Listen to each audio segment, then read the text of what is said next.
Hello, I'm Chef Umberto for everyonesitalian.com. This segment we're going to be doing traditional Italian Sunday gravy. This is a little something that's very dear to my heart. If anyone knows my biography, my love and my passion for cooking comes first and foremost from my mother. I used to wake up every Sunday morning and instead of going out and playing with all my friends, I'd stay home and help my mom make the meatballs and prepare the gravy. So this is a traditional Italian Sunday gravy, and the way it's put together, dedicated to my mom. All right, our first step to the Sunday gravy is going to be making our homemade meatballs. Traditionally at home, you can use chopped beef, chopped pork, and chopped veal. Here, because it's a restaurant, I'm going to use chopped beef alone with nothing else added to it in case we have people that can't eat pork. So we got 2.5 pounds of chopped meat, which we're gonna slowly massage and make like a little pit. Okay. As we formed our little bit of a pit here for the meatballs, we're gonna start adding our ingredients, okay? First ingredient we're gonna add, I've got minced garlic, which this is about 2.5 tablespoons of minced garlic. Put that right in the center. Then I've got minced onion. It's about 1.5 tablespoons with a little bit of olive oil in it.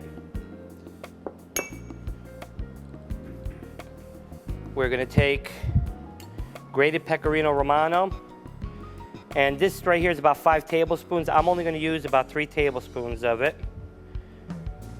At home you can measure, I pretty much can tell by eye what I'm putting in. I'm gonna put in 3 nice pinches of black pepper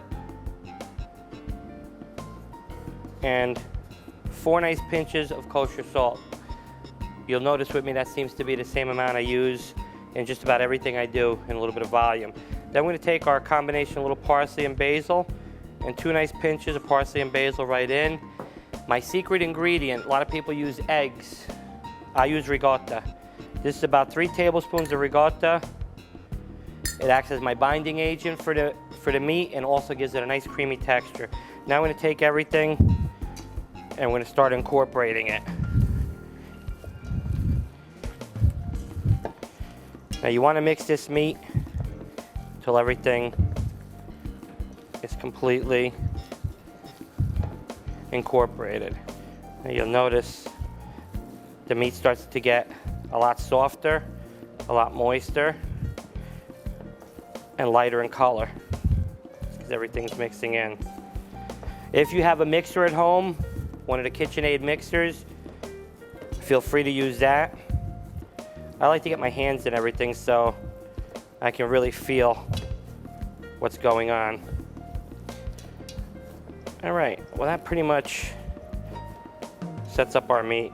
Now we're ready to make our meatballs and put them into our oil. Using vegetable oil, our meatballs are going to be about a 2 to 3 ounce meatball. And we start putting them into our oil, like so. Well, we use vegetable oil, number one. Actually, it's a canola oil. It's heart healthy. It's got a higher flash point, so it won't burn as easy. And the last, as a business owner, it's not as expensive as using olive oil because you're going to throw this out after you're done sauteing with. So I'm going to make a couple meatballs here. You smell that? Let me tell you something, if you were here, you'd be smelling like at my mom's house on a Sunday morning when you wake up. And you smell the polpettas cooking, which that's the Italian word for meatballs. That's if you come from Napoli. Then if you're from Abruzzi, which my old partner used to be from Abruzzi, and for the life of me, for the first year, I didn't know what the heck his mother and he were talking about.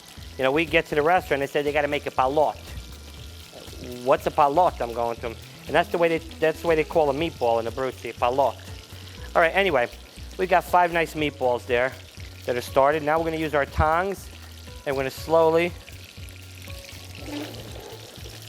start to flip them. You see how they're starting to get that brown color. Beautiful. And then these things, they don't need to be cooked all the way. We just want to braise them really nice. Give it the nice fried and oil taste. Then they'll be finished off when we start assembling our Sunday gravy. As you'll notice, they're starting to take on a nice brown texture. And they're just about ready for the next step. When we're ready, we'll put these to the side, we'll let them sit. When we're ready to put our sauce together, they'll start going into our sauce.